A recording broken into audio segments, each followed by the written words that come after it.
Hello students, welcome to my channel English with Basraj sir. Today students, let's study about auxiliary words. Auxiliary verbs.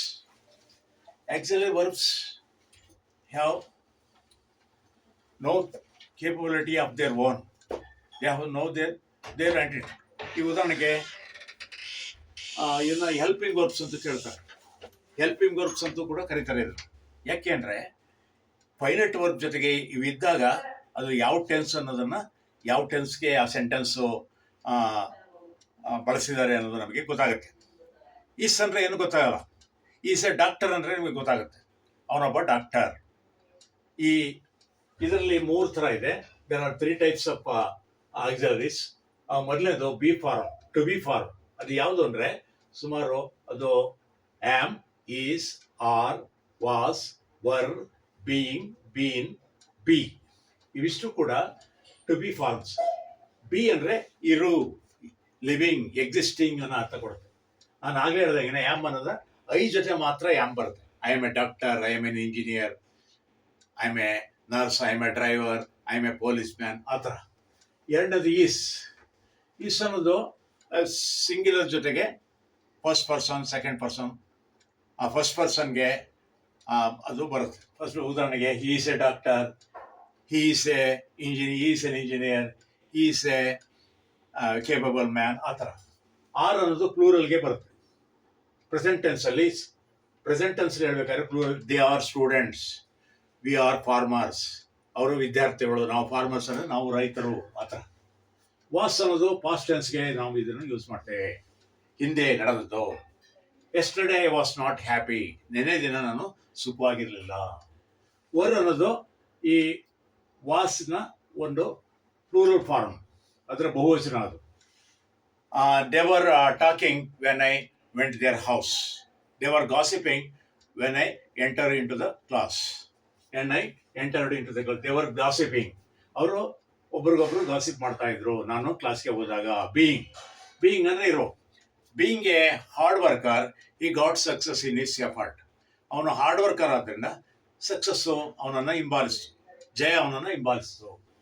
Bean ಅನ್ನೋದು continuous ಟೆನ್ಸಲ್ಲಿ ಇದನ್ನು ಹೇಳ್ತೀವಿ ನಾವು, progressive tense. ಉದಾಹರಣೆಗೆ, have you been to Delhi, ನೀನು ಡೆಲ್ಲಿಗೆ ಯಾವಾಗಲೂ ಓದಿದ್ಯಾ? Have you ever been to Delhi, ಆ ಥರ. ಆಮೇಲೆ ಬಿ ಅಂದರೆ ಬಿ ಸ್ಟ್ಯಾಂಡ್. ತರಗತಿಯಲ್ಲಿ ಟೀಚರ್ ಹೇಳ್ತಾರೆ ಬಿ ಸ್ಟ್ಯಾಂಡ್ ಅಂದರೆ ಎದ್ದು ನಿಂತ್ಕೋ, be stand up on the bench ಮೇಲೆ ನಿಂತ್ಕೋ ಅಂತ ಆರ್ಡರ್ ಮಾಡ್ತಾರೆ, ಅದು ಬಿ. ಈಗ ಡೂ ಫಾರ್ಮ್ ಯಾವುದು ಅಂದರೆ ಪ್ರೆಸೆಂಟ್ ಟೆನ್ಸ್ಲಿ ನಾವು ಡೂ ಅನ್ನು ಯೂಸ್ ಮಾಡ್ತೇವೆ. ನೆಗೆಟಿವ್ ಸೆಂಟೆನ್ಸ್ಲಿ ಮತ್ತು ಇಂಟ್ರಾಗೇಟಿವ್ ಸೆಂಟೆನ್ಸ್ಲಿ ಡೂ ಅನ್ನು ಬಳಸ್ತೇವೆ. ಐ ನೋ ಇಂಗ್ಲೀಷ್ ಅದೊಂದು ವಾಕ್ಯ. ಅಲ್ಲಿ ಅದೇ ನೆಗೆಟಿವಲ್ಲಿ ಹೇಳ್ಬೇಕಾದ್ರೆ ಐ ಡೋಂಟ್ ನೋ ಇಂಗ್ಲೀಷ್ ಅಂತ ಹೇಳ್ತೀವಿ.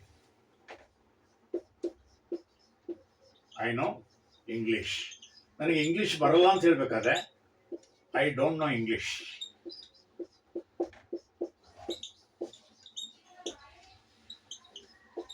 ಅದೇ ಇದು ಇಂಟ್ರಾಗೇಟಿವ್ ಸೆಂಟೆನ್ಸ್ಲಿ ಹೇಳ್ಬೇಕಾದ್ರೆ ನಾವು ಹೇಗೆ ಹೇಳ್ತೀವಿ ಅಂದರೆ do I know English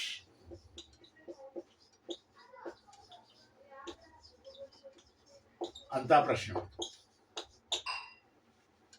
does ಹೇಳ್ಬೇಕಾದ್ರೆ ಡಸ್ ಅನ್ನ ಹಿ, ಶಿ, ಇಟ್ ಮತ್ತು ಪ್ಲೂರಲ್ ಜೊತೆಗೆ ಮತ್ತು ಸಿಂಗ್ಯುಲರ್ ನೌನ್ ಜೊತೆಗೆ ಬಳಸ್ತೀವಿ ನಾವು. ಸಿಂಗ್ಯುಲರ್ ನೌನ್ ಜೊತೆಗೆ ಬಳಸ್ತೇವೆ. ಉದಾಹರಣೆಗೆ, he does not know Tamil, he doesn't know Tamil. She doesn't know singing, it doesn't know working. ಹಾಗೆಯೇ Ravi does not drive well, Ravi doesn't drive well. ಈ ರೀತಿ ನಾವು ಡಸ್ ಅನ್ನು ಬಳಸ್ತೀವಿ. ಡಿಡ್ ಅನ್ನೋದು ಡೂ ಅಥವಾ ಡಸ್ನ ಪಾಸ್ಟ್ ಟೆನ್ಸ್ ಅದು. ಡಿಡ್ ಯು ಕಮ್ ಯೆಸ್ಟರ್ಡೇ, ನೆನ್ನೆ ದಿನ ಇನ್ನು ಬಂದಿದ್ದೀಯಾ? ಡಿಡ್ ಯು ಫಿನಿಶ್ ಯುವರ್ ಎಸ್ಸೆಯನ್ನು ಪೂರ್ಣಗೊಳಿಸಿದೆಯಾ? ಡೂ ಅನ್ನೋದು ಪ್ರೆಸೆಂಟ್ ಕಂಟಿನ್ಯೂಸ್ ಟೆನ್ಸ್ ಅದು. Present continuous doing. I am doing hard work, she is doing cooking, she is doing lot of art work, ಆ ಥರ. ಆಮೇಲೆ ಟು ಹ್ಯಾವ್ ಫಾರ್ಮ್ ನೋಡೋಣ. ಇದರಲ್ಲಿ have, has, have, had, having ಇದೆ. Has ಅನ್ನೋದು ಈ she ಜೊತೆ, ಈ ಶಿ ಇಟ್ ಜೊತೆಗೆ ಮಾತ್ರ ಹ್ಯಾಸ್ ಬರುತ್ತೆ. ಇವು ಮೂರರ ಜೊತೆಗೆ ಹ್ಯಾಸ್ ಬರುತ್ತೆ. ಹ್ಯಾವ್ ಅನ್ನೋದು ಯಾವ ಜೊತೆ ಬರುತ್ತೆ ಅಂದರೆ ವಿ, ಯು, ದೇ ಮತ್ತು ಪ್ಲೂರಲ್ ಫಾರ್ಮ್ ನೌನ್ ಇದ್ದಾಗ ಹ್ಯಾವ್ ಬರುತ್ತೆ. ಹ್ಯಾಡ್ ಎಲ್ಲರ ಜೊತೆಗೂ ಹ್ಯಾಡೇ ಬರುತ್ತೆ. I have a car, you have a car, they have a car, he has a car, she has a car, it has a car ಅಂತ ಆಗುತ್ತೆ. ಗೊತ್ತಾಯ್ತಲ್ಲ. ಆಮೇಲೆ ಡಿಡ್ ಅನ್ನೋದು ಹ್ಯಾವ್ ಆದ್ಮೇಲೆ ಹ್ಯಾಡ್ ಅನ್ನೋದು ಪಾಸ್ಟ್ ಟೆನ್ಸ್ ರೂಪ. ಯಾವುದರ ಪಾಸ್ಟ್ ಟೆನ್ಸ್ ರೂಪ ಅಂದ್ರೆ ಇದು ಹ್ಯಾಸ್ ಅಥವಾ ಹ್ಯಾವ್ನ ಪಾಸ್ಟ್ ಟೆನ್ಸ್ ರೂಪ ಅದು ಹ್ಯಾಡ್ ಅನ್ನು.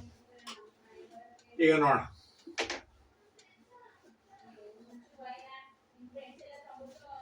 ಹ್ಯಾಡ್ ಎಲ್ಲದಕ್ಕೂ ಹ್ಯಾಡ್ ಅದ.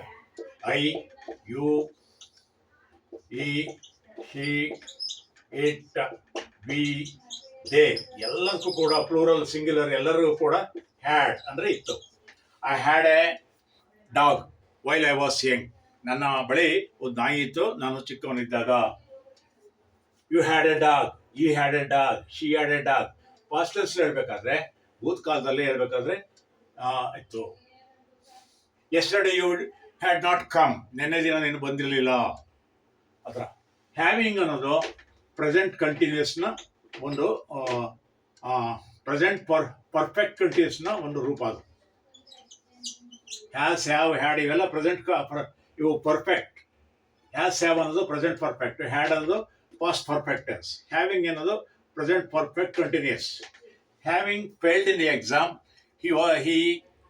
ಹಿ fell into a depression. ಅವನು ಪರೀಕ್ಷೆಯಲ್ಲಿ ಫೇಲ್ ಆದ್ರಿಂದ ಡಿಪ್ರೆಷನ್ಗೆ ಒಳಗಾದ ಅನ್ನೋ ಅರ್ಥವನ್ನು ಕೊಡುತ್ತೆ.